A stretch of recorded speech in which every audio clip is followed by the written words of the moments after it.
वहीं छत्तीसगढ़ में नक्सलियों की बौखलाहट बढ़ती जा रही है। अपनी उपस्थिति दिखाने के लिए वो कोई ना कोई वारदात को अंजाम दे रहे हैं ताकि लोगों में डर का माहौल बना रहे।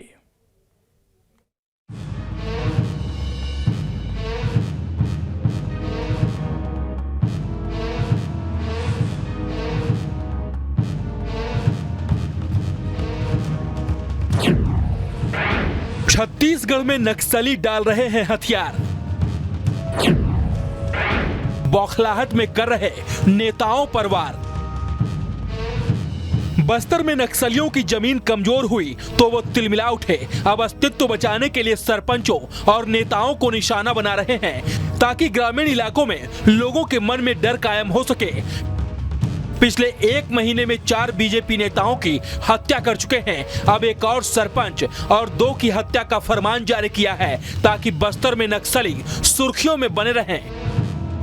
लेकिन सरेंडर की यह तस्वीर बता रही है कि नक्सलियों में सुरक्षा बलों का कितना खौफ है। सुकमा में एक साथ 33 नक्सलियों ने आत्मसमर्पण किया, जिनमें से 3 तो इनामी भी हैं।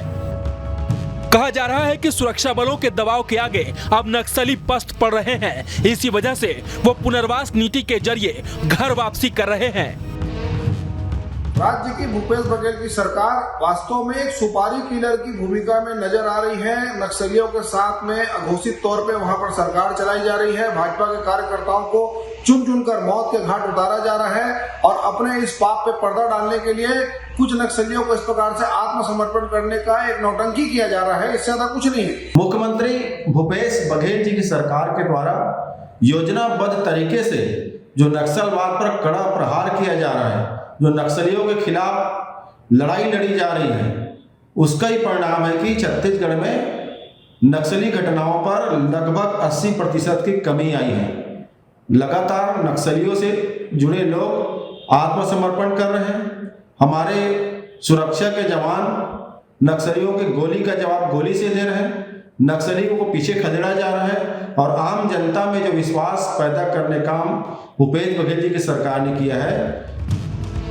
आपको जानकर हैरानी होगी कि बस्तर संभाग में हर महीने औसत 6 एनकाउंटर हो रहे हैं, जिसमें कई नक्सली ढेर भी हो रहे हैं। नक्सलियों में सुरक्षा बलों के डर का अंदाजा इसी से लगाया जा सकता है कि जानकारी के मुताबिक 3 साल में करीब 1650 नक्सली हथियार डाल चुके हैं। 2021 में 550 नक्सलियों ने समर्पण किया था। 2023 में अब तक करीब 40 नक्सलियों ने हथियार डाला है।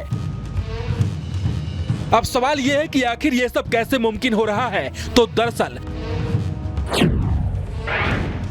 7 जिलों में 54 बेस कैंप बनाए गए हैं। हर साल 15 बेस कैंप शुरू हुए।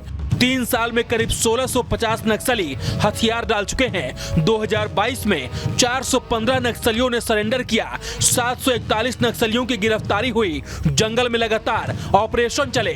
589 गांव नक्सल प्रभाव से मुक्त कराए गए। आदिवासियों के 632 केस वापस लिए गए।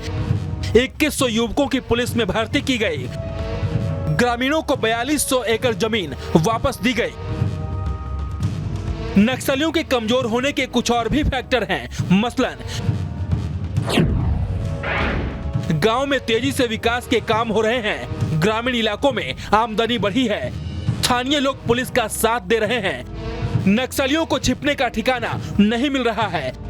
जंगलों में ज्यादा दिनों तक रहना संभव नहीं है। जंगलों में भी सुरक्षा बलों की लगातार चेकिंग चल रही है। नक्सलियों को छिपना मुश्किल हो रहा है। सरेंडर करने वालों को सरकार रियायत देती है। घर वापस आइए अभियान कारगर हो रहा है। पुनर्वास होने से नक्सली हथियार छोड़ रहे हैं। परिवार के साथ रहने की इच्छा बढ़ रही है और इसी दबाव और चाहत में नक्सली सरेंडर कर रहे हैं। छत्तीसगढ़ के सबसे ज्यादा नक्सल प्रभावित क्षेत्र यानी बस्तर संभाग में केंद्रीय सुरक्षा बल और छत्तीसगढ़ के पुलिस जवानों की लगातार कार्रवाई के दौरान देखा जा रहा है कि नक्सलियों की कमर अब टूटती हुई दिखाई दे रही है। कारण यह है कि छत्तीसगढ़ में लगातार नक्सली आत्मसमर्पण कर रहे हैं। खाली सुकमा जिले में अब तक 33 नक्सलियों ने आत्मसमर्पण किया है। ऐसे में आत्मसमर्पण की इस श्रृंखला पर छत्तीसगढ़ के पक्ष विपक्ष का बयान भी देखने को मिला है।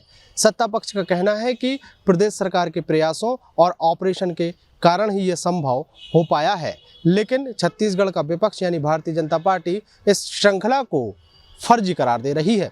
वीडियो जर्नलिस्ट प्रमोद देवांगन के साथ अंकुश शर्मा, न्यूज स्टेट मध्य प्रदेश, छत्तीसगढ़। अब इसमें खबर तो यह है कि नक्सलियों की संख्या कम हो गई है, दस्ते में युवा शामिल नहीं हो रहे। कुछ नक्सली अपने परिवार के साथ रहना चाहते हैं, इसीलिए बाकी नक्सलियों में बौखलाहट देखी जा रही है।